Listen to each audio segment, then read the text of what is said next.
Qualcomm okay కదా.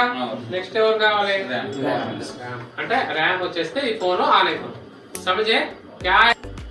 ये phone DC में लगाए तो 150 बता रहा था. कितना बताया?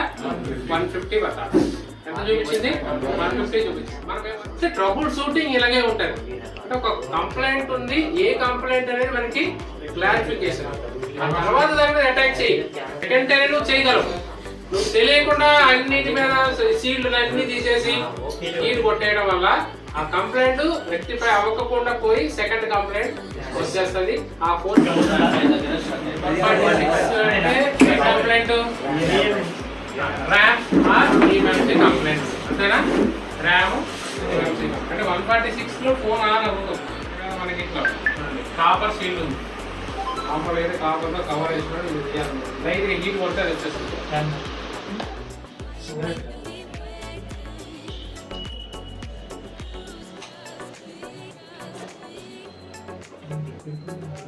ర్యామ్ యాక్చువల్లీ ఎట్లాంటి ర్యామ్ అనమాట.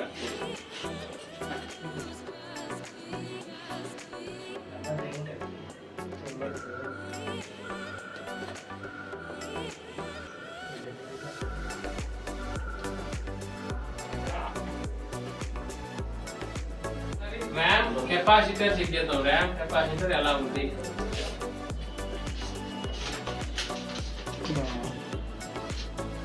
ఇలాంటి టూల్ ఎందుకు వాడమంటారంటే ఇది చూడండి, ఈ కార్నర్ లో రౌండ్ గా ఉందా అంటే దీనివల్ల పెద్దగా బోర్డుకి ఏం డ్యామేజ్ అవ్వదు. వేరే టూల్స్ ఉంటాయి ఇలాంటివి, అవి కూడా మొత్తం బోర్డు ఇంటర్నల్ ట్రాక్ కూడా కట్ అయిపోతుంది. ఇస్తే ఎస్ఆర్ టూల్ తీసుకోవాలి.